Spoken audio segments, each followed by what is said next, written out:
Hello and welcome everyone, I am Madals and this is another StarCraft 2 England cast. Now today I've got a best of one game and it's from the Playhem daily tournament, and well, it is between, in the top left, Danny, who is actually just a name for Pasildan, and in the top right is Tree, the red Terran. So it's a TvT game and I'm really excited about casting a TvT. I haven't cast a TvT in ages, which makes me an excitable little puppy. Like anyone who has seen an excitable puppy on the internet, just picture that as I'm doing this, but I'm talking, so don't get too confused. Now, I'm probably going to get confused about calling Pasildan Danny, so I am just going to stick with Danny from now on. Anyway, Danny and Tree, what can we expect from these two? Well, it's a TvT, which basically means in the early game, there's a little bit of variation of what you can do.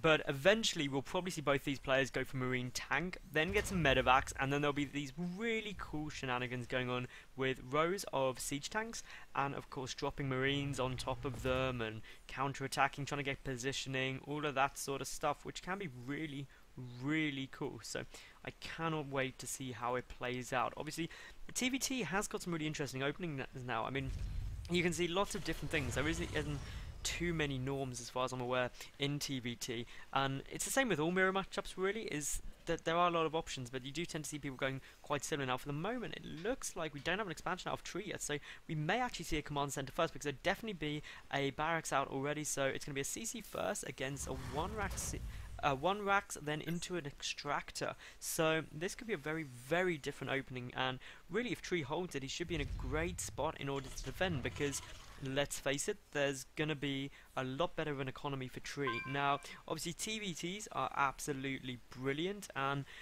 well, gone are the days where it is who can mine out the entire map the fastest, but if they did choose to, there's quite a lot of places to mine, so we might have to stick around for a long time if we wanted to see that, but we'll wait and see if that does happen. Tech Lab coming down, interesting to see whether that's used for a Reaper, or obviously there's other things that could just be used as a gateway to tanks early on, to who knows what.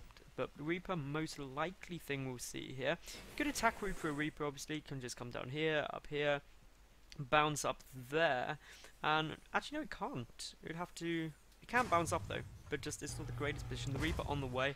I thought there was a actual way straight through there, but I didn't realise there was a gap, so that's a bit awkward. Now guys, let me say, while both these players are revealing what they're going to do, if you like my casting or any of my games I've cast, please subscribe to SC2 England, because I get new top level games up every single day of the week, and your support is amazing. Like the video as well, give it a thumbs up, because that helps me massively, and leave a cool comment below about what you think. What's your favourite matchup? Should I cast more TvTs? Don't I cast enough PvTs or whatever? Just let me know, that would be amazing.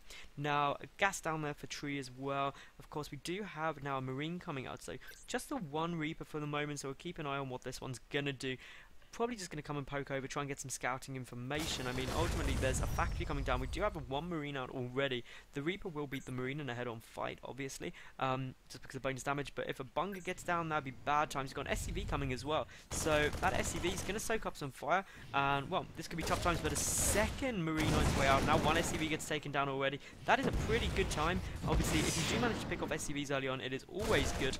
Now, we do have one Marine go down. The Reaper taking an awful lot of damage, though. Only 8 HP there, and we will be forced to go backwards now and go and defend. An expansion on its way out for Pasildan right now, and well, 2 more barracks, so just a lot of infantry. And looking here, we've got the factory coming out, we've got the reactor, so we may see a switch over there into Hellions. The natural base up and running quite nicely now, is already an orbital command. That's going to really help the economy, and if we look at the work account, it is 21 to 21, but Tree should pull ahead shortly, because well, he should be producing 2 SCVs at a time, as he is doing at the moment. That SCV will get picked off, but does see the command center first for Tree. That's going to help him massively.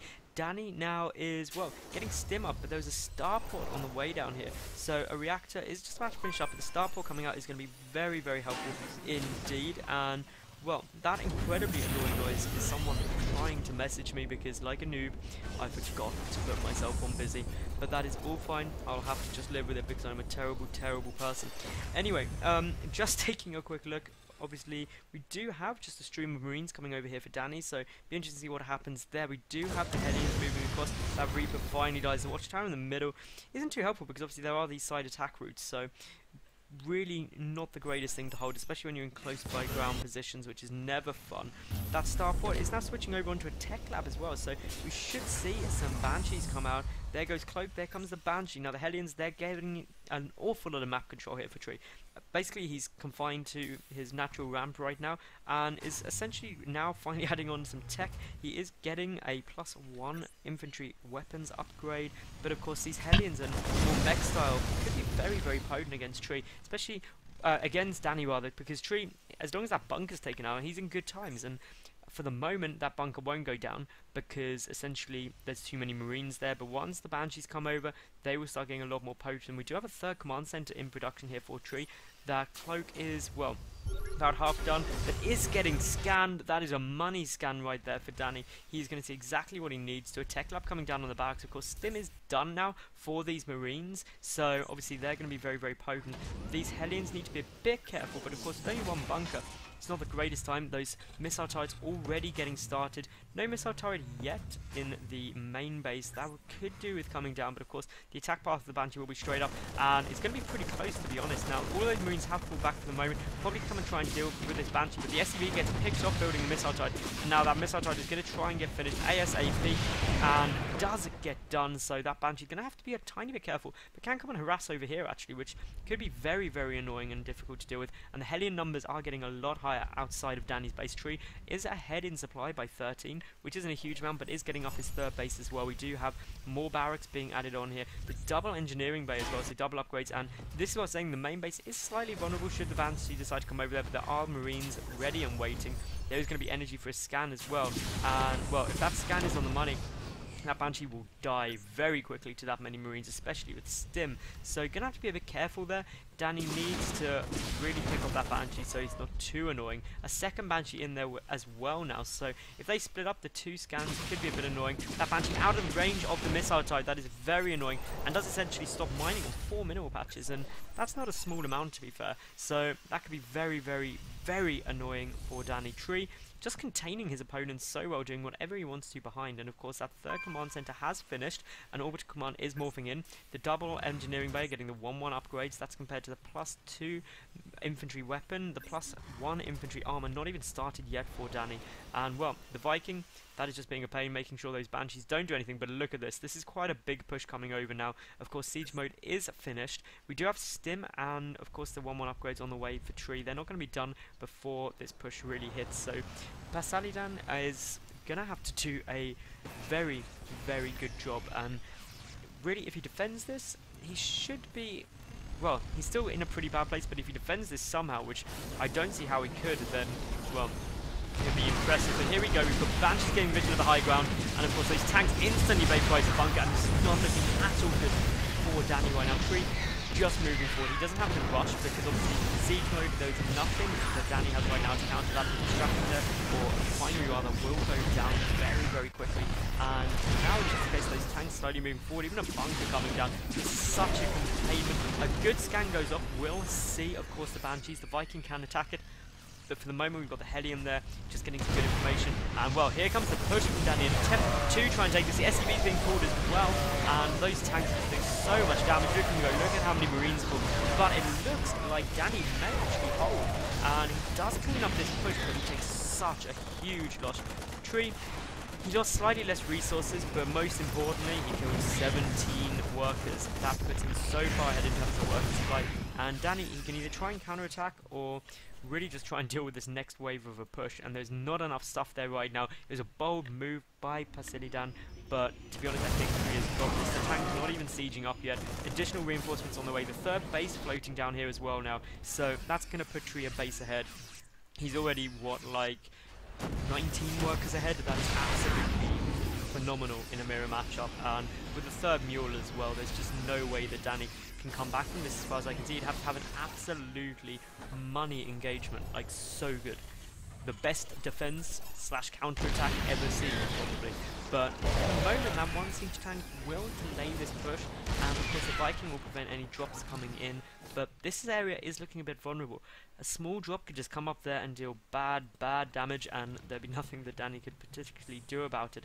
Of course, here we do see Tree getting up those additional refineries, but that third orbital command is going to help Danny try and catch up, but he needs to take the base so quickly. A sensor tower coming down to scout any kind of drops that may be coming in. I think that's a great move. Sensor towers are often unused. Danny moving across the map slightly. I'm not sure push is the best idea, because this is a great defensive position for Tree at the moment, and he's got more stuff out on the field. I mean, if we look at the army supply tab, 53 to 46 and 63 to 40 workers. That is a big difference. 63 to 40, 23 for those of you who can't do maths.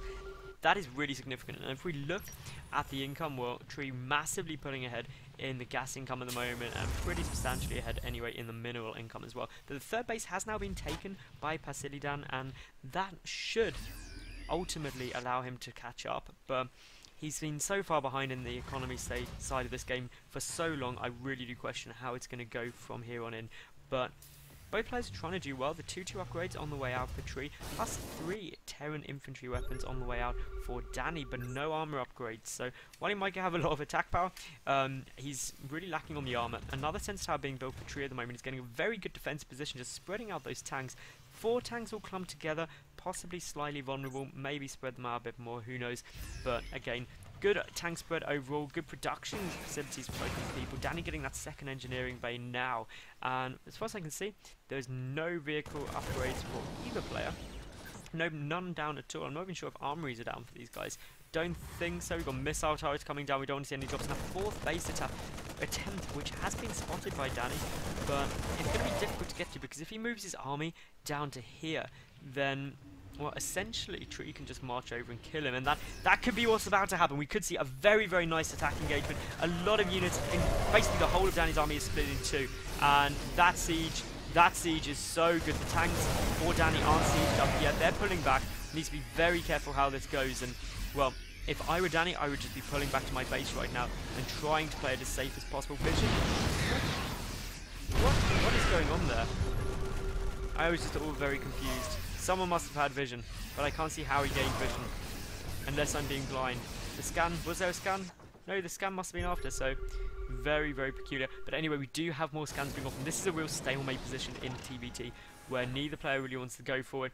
Can't afford to drop with just 2 medevacs, you need a lot more. A small, well, 2 marines coming over just to try and prevent that 4th base. But look at this Tree, sending some units around the back. That could be just absolutely devastating right now, and could flat out win him the game, because this centre ground, neither player is going anywhere. There is the unsiege from Danny. Has he spotted something? I don't know. But this is not looking good, because those tanks are going to be able to siege up in a very, very good spot, and it's going to be an absolute nightmare for Danny to try and get his units back. He's pushing forward, going to try and counter-attack, but again, some good sieges will end this right now. And, well, Tree is just in such a good spot right now. He's going to do so much damage, probably pick off that natural base at least. And, well, yes, it's running away, the repair's going off, but a lot of SCVs will get picked off. We do have units returning, trying to defend. This tank's not perhaps in the best position they could have been in. It doesn't get cleaned up for the moment. That orbital command does survive, but 66 to 38 working now. Those tanks shelling an awful lot of marines, and they're in a good spot, and here comes the rest of the army. There are 3 tanks just sat in the middle. The Viking is still there for Danny, but here comes the drop. This is what you need. You need to drop units right on top of the tanks to survive it, unless, of course, all of the marines are coming to defend it, and, well, that is a lot of medevacs going down right now. And of course, medevacs, they take a long time to build, and they really do improve the durability of your army. But looking here, 4th base up and running for Tree. It's a planetary fortress as well. That will take a lot to pick off. It won't be a small little drop. And, well, Tree, he's doubled the supply, and there is the GG from Danny. So Tree played very, very well there. Good play by both of those guys. Now, if you did enjoy the game, please subscribe, thumbs up the video, like it, and of course leave a cool comment below and tell your friends. That'd be awesome. But thank you very much for watching, guys, and check out my channel for your fill of StarCraft 2. Thanks for watching, and see you again soon. Bye for now.